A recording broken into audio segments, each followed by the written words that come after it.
State monitoring સેલના police ઇન્સ્પેક્ટરના વૃદ્ધ માતા પિતાની જે પ્રકારે ક્રૂર હત્યા થઈ તે મામલે પોલીસે આરોપીઓને દબોચી લીધા હતા અને આરોપીઓને આજે ઘટના સ્થળે લાવી ઘટનાનું પોલીસે પંચનામું પણ કર્યું છે અને આ મામલે એએસપીએ તેમના રિમાન્ડને લઈને વાત પણ કરી છે.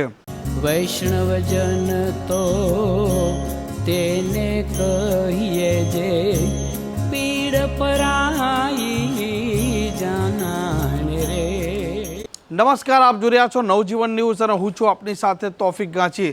સમગ્ર ગુજરાત અને ગુજરાતના પોલીસ બેડામાં હચમચાવતી ઘટના સામે આવી હતી, જેમાં સ્ટેટ મોનિટરિંગ સેલમાં ફરજ બજાવતા પોલીસ ઇન્સ્પેક્ટરના વૃદ્ધ માતા પિતાની તેમના જ ગામમાં રાત્રિના સમયે અજાણા શખ્સોએ ક્રૂર હત્યા કરી તેના ઘટનાને પગલે સૌ કોઈ લોકો હચમચી પણ ગયા હતા. જ્યારે પોલીસ ઇન્સ્પેક્ટરના માતા પિતાની હત્યા થાય ત્યારે સ્વાભાવિક છે કે લોકો અચંબિત પણ થાય અને કાયદો વ્યવસ્થાના સામે પણ સવાલ ઊભા કરે.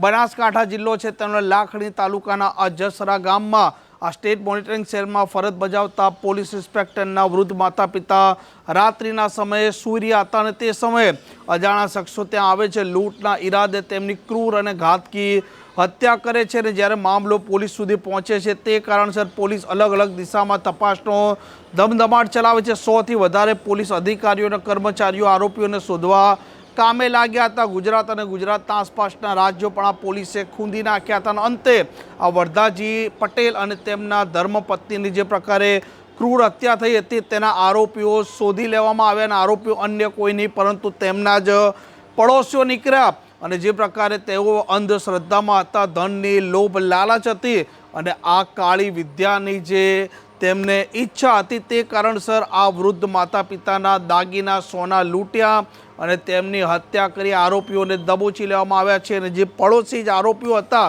તે પિતા પુત્ર સહિતના આરોપીઓને પોલીસ ઘટના સ્થળે લાવે છે, ઘટનાનું પંચનામું કરે છે અને એએસપી સુમન નાલાએ પણ તેમના આ રિમાન્ડને લઈને વિગત આપી છે. जसरा डबल मर्डर जो हुआ है वहाँ पे हमने 4 आरोपियों को अरेस्ट कर लिया था. उसके बाद हमने कोर्ट में प्रोड्यूस किया था और 25 तारीख यानी कल तक की रिमांड पुलिस रिमांड हमको दी गई है. इन दिनों के अंदर हमने जो है एविडेंसेस जितने हमको कलेक्ट करने थे वो हमने कलेक्ट कर लिए हैं और 100% रिकवरी जो मुद्दा माल लिया था इन लोगों ने वो भी हमने पूरा रिकवर कर लिया है. और इसके बाद जो है आज हमने पूरा रिकन्स्ट्रक्शन पंचनामा भी हमारा कंप्लीट हो गया और कल हम उनको कोर्ट में वापस प्रोड्यूस करने वाले हैं.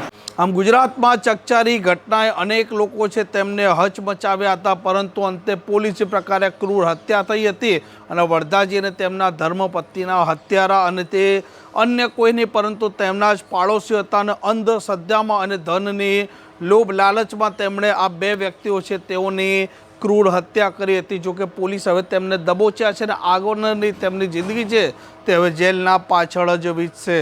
આ પ્રકારની ક્રાઇમ સ્ટોરી માટે નવજીવન ન્યૂઝની આ ચેનલ જોવાનું ને સબસ્ક્રાઇબ કરવાનું ભૂલતા નહીં. નમસ્કાર.